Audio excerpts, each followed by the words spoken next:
Well, is it a recession, stagflation, or inflation, or maybe both? Today we're going to take a look. Stay tuned for Prudent Money.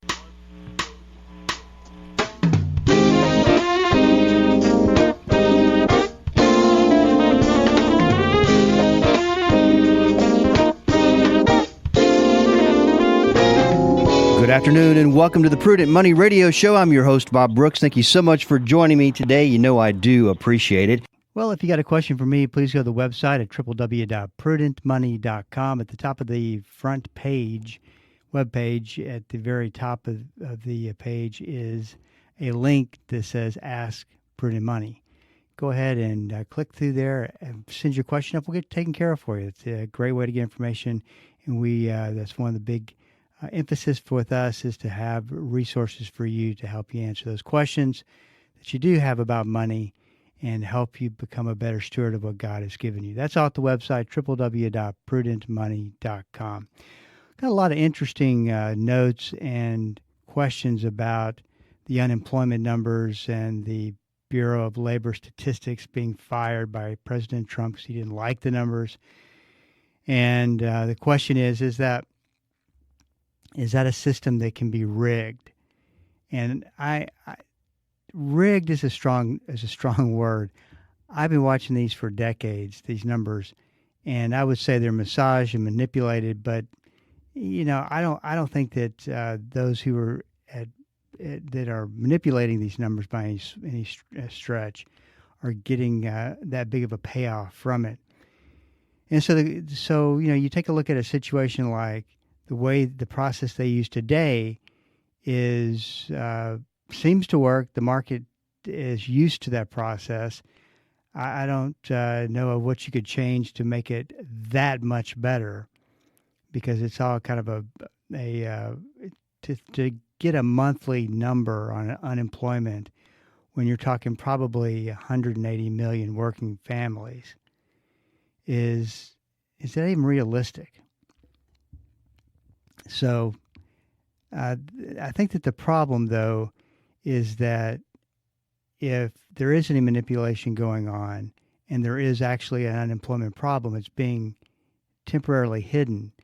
And I talked a little bit about this yesterday. You can, as a politician, you can spin a story. This is what we want you to believe. This is how it works. This is the way it is today. And you can continue to go through that story and that in that storyline, and people start to believe it. But then they see their neighbor get laid off. They see their other neighbor get laid off, and they start to believe and start to see, and maybe they get laid off, and they see that things are not as great as the politicians want you to believe. And then there really becomes a problem because the sentiment in the country switches and changes. And then now we're really looking at probably what is close to real economic numbers in our with unemployment, and it's a lot worse than we thought it was. And the problem with unemployment, if you don't grab a hold of it, it takes a lot longer to get out of it. I mean, it's like slowly digging a hole, and you get further and further and deeper into that hole, and you can't get out. So whether we use today's version or we use a new version, we still have to have something that we have confidence in. The market seems to have confidence in this one, and it may be how now that President Trump has taken this mantle, if you will, it'll be interesting to see how much. I mean, does the market really believe it, or do they just want to believe what they're being told because everything is rainbows and butterflies? Who knows? I just talk about what I'm seeing. But it is an interesting situation regardless. And so the current situation that's being spun out of control, really, is that we can take these tariffs, place it on countries, and we can lower interest rates, and we can do that without having a problem. And I really don't know where President Trump comes from on all of this. I just do know that we're already starting to see inflation numbers come out, and you come, and I haven't seen any proof of this, but I did definitely see it before COVID really set in. Is that restaurant owners, were raising prices in the anticipation of inflation. Not that they're seeing it yet, but everybody's talking about it's coming. So it's like, getting ready for a winter storm. You pack up your house full of things that you can stay in the house for, 2 or 3 days and not have to get out or anything like that. Same thing with the restaurant owners is that they anticipate inflation, so they start gently raising their prices. And I think that you're obviously not seeing that yet, but I think that you're seeing people are slowing down on their buying habits, which definitely affects the economic growth in anticipation of what they think is coming this way. And like I said a while ago, it's starting to show up, and I think it's going to show up slowly and build and build and build, and then we'll have to deal with it. And, the effect that has on the economy is a very negative effect. So the Federal Reserve Board can't just go out and say, okay, we're going to slash interest rates so to get everybody in a shopping mode again, because that's the biggest aspect of economic growth is people opening up their pocketbooks and spending money. So, but you can't do that when you've got inflation. And this is what just I don't get. Well, I do get it. There's a political aspect of it. But if you lower interest rates by 2 or 3 percentage points, and you treat this economic growth, the economic growth should start to get back and get better, but inflation should just get out of control because you're lowering rates. To fight inflation, you've got to raise rates. Therein lies the conundrum facing the Federal Reserve Board, is that they're in a situation where to fight inflation, you have to raise rates. To fight a recession, you have to lower rates. And here, President Trump doesn't want to just lower rates. He wants to drastically lower rates. So I don't get it. I mean, I can see the political payoff, but to get the political payoff to really jeopardize and put our economy in a bad spot is not necessarily a good thing. So the spin is that everything's fine, everything's going to grow. Those tariffs aren't going to do anything, but we're already starting to see the effect of the tariffs. I came across a story in the Wall Street Journal, and I wanted to read part of it to you, make a couple of points that I think illustrates really what's going on, and that things are not as good as they're said to be, and that these tariffs, and incidentally, not that I'm suggesting we're going towards the Great Depression, because I'm not, but back in the late 20s, when they started issuing aggressive tariffs, that pushed the country even more into a Great Depression. And if we've got a recession, I think it will push us more into a recession type situation. But this story is about a mom and her 2 or 3, I think she has 3 daughters, Lisa Misler. And this is just part of it. I'm not going to read the whole story.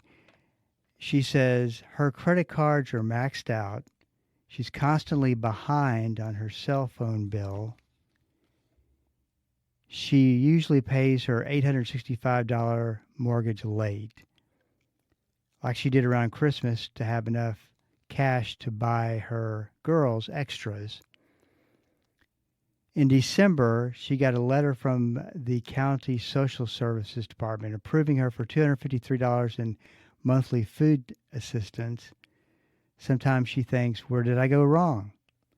Nearly 10 million American children are living in poverty, the most since 2018, according to the latest Census Bureau figures from 2023. Tens of millions of more, like the Measler kids, are precariously close. Their families have been pushed by the edge by a storm of economic factors, including the expiration of COVID era relief programs and the impact of inflation on food and housing. I think that one of the problems is that if you've got a financial problem or if you're dealing with financial issues, you're not going out and telling everybody that that's your personal business. You're just dealing with it the best that you can. You're racking up debt because that's the only thing you've got to rack up. You're taking money out of a 401k plan because that's it. And all this I do believe is going on underneath the surface, and it's gradually building. I talk to people that work for credit reporting agencies, and they will go out and do radio interviews and talk about that they see improvement and they see things working out better. When in reality, that's not what's happening. And so the truth, I think, is the difference between lower income families and higher income families is drastically shrinking. You're losing the middle class. And the market going up and growing exponentially creates a wealth effect, as if someone could take that money and spend it. So it's this false sense of I'm a rich individual because I've got so much money in my 401k plan. But it's a false sense of confidence because you're creating because you can't take that money from retirement and go crazy buying sports cars and big beautiful homes. It is there to create a retirement and an income and hope it lasts. So that takes a lot of money. So to go out and spend money like crazy because you don't have any financial issues, you've got to have a whole lot more saved that would suggest that will last you. I hope this makes sense. That will last you the entire time. So what are we in danger of at this point? Well, the politicians can paint a picture and spin a story until you are convinced it's real, but it's not real, and it's there that there's a battle going on for who believes what the government is saying is going on and the reality. And what ends up happening is that reality becomes more of a bigger deal.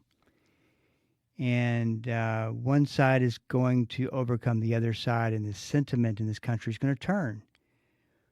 Because bills, taking care of your family, shortage of money, they are all too real to ignore.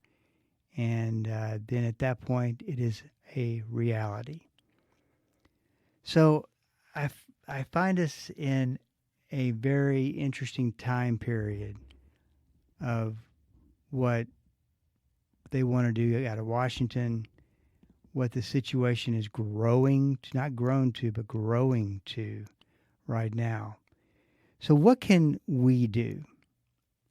What steps we can take to, in our own way, one person or your family doing it together, which is a great idea, to really help people. And I would encourage you, if you feel led to do it. Churches have done a wonderful job of creating ministries to help people who are financially struggling, who are struggling to keep food on the table. that are struggling to keep kids. They're homeless. I mean, there's so much need. And churches have. I'm thinking of one church right now that's got a food pantry. They keep that. I mean, this room you walk into is like walking into a market street. It's enormous, and it's there to help people. And people bring food. Companies donate food to it. It's a huge, huge operation. And but the problem is these ministries are understaffed, underfunded. But I think this is the opportunity to get involved and show the love of Christ, to help people, to volunteer of your time. And this is something that I guarantee you will learn so much about yourself, and you will learn so much about your relationship with God.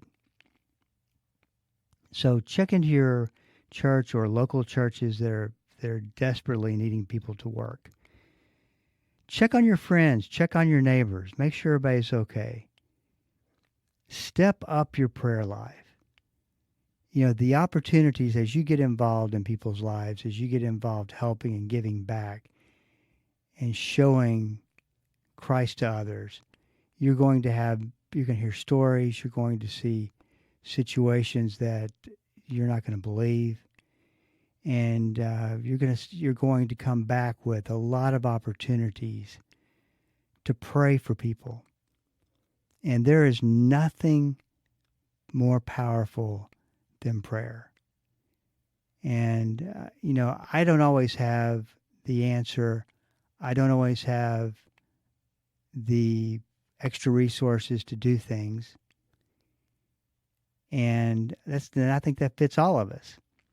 We can always pray for people, pray about situations, and really step up that part of our relationship with Christ. I just think it's huge. And this is going to give you the opportunity to do this. Opportunities will increase. If you seek out to be someone who calls himself a prayer warrior, then opportunities are just there to pray. And also, as important, pray for what you are to learn about stewardship. You're going to see and hear a lot of stories about money. What would God have you learn about money? And you can just use this as a growth period as you give back. We always think about tithing our money. Of course, that's very important. But tithing your time. I had someone say one time, tithing your life. Huge, just very, very powerful.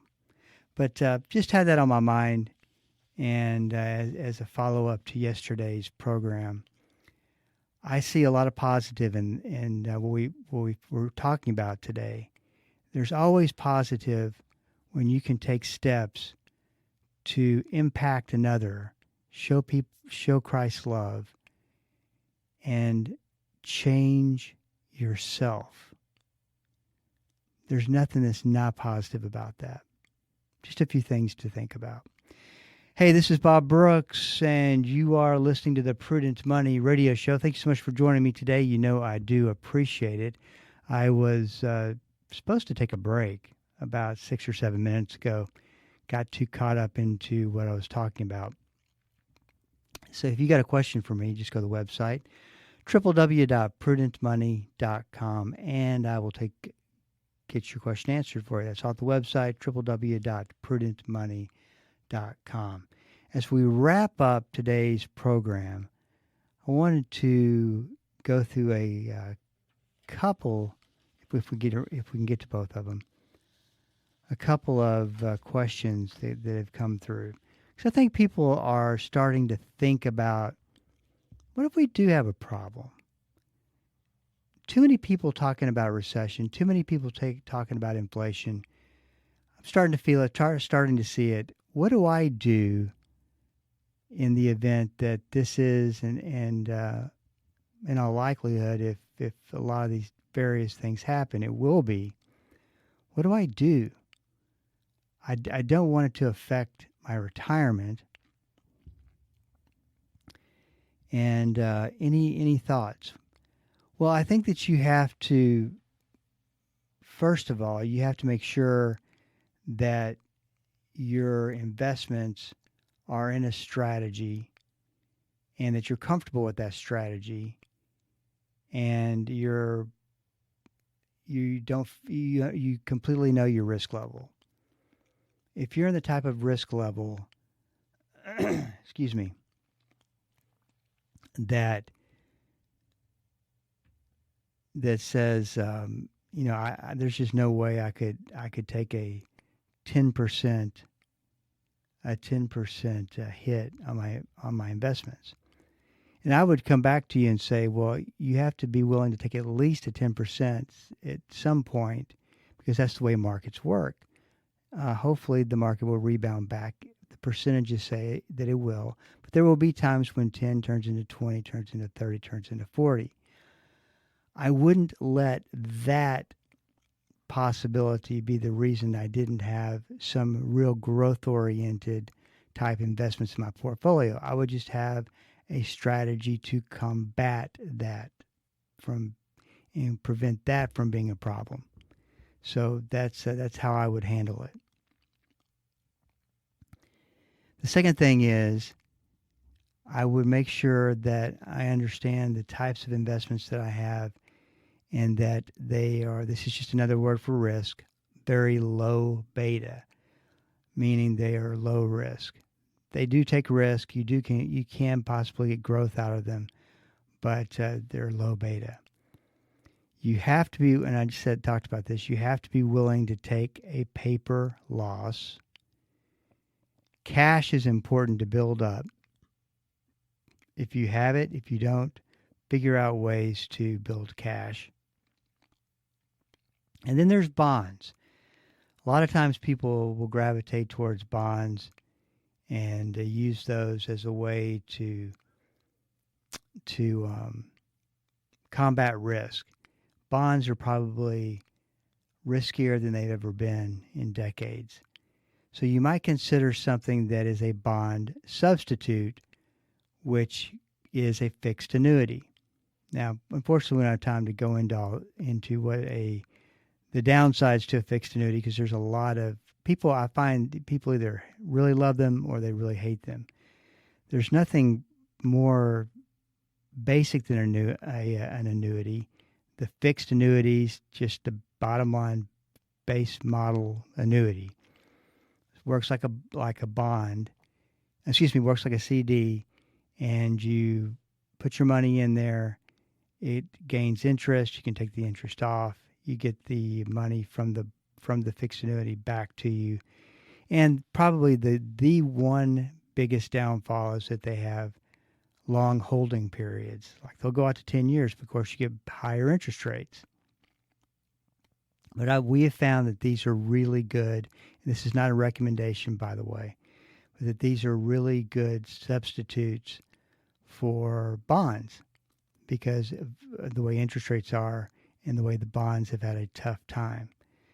So those are three or four things to think about. I think the main issue is reducing that interest, reducing that risk, to where it makes sense for you and keeps you on track for your investments. I'll tell you what, we'll pick up and talk a little bit more about this on Thursday, because we are out of time. This is Bob Brooks. You got a question for me, please go to the website at prudentmoney.com and send it in, because we are all out of time. Till we do meet again next time. Keep the faith and have a great rest of the day.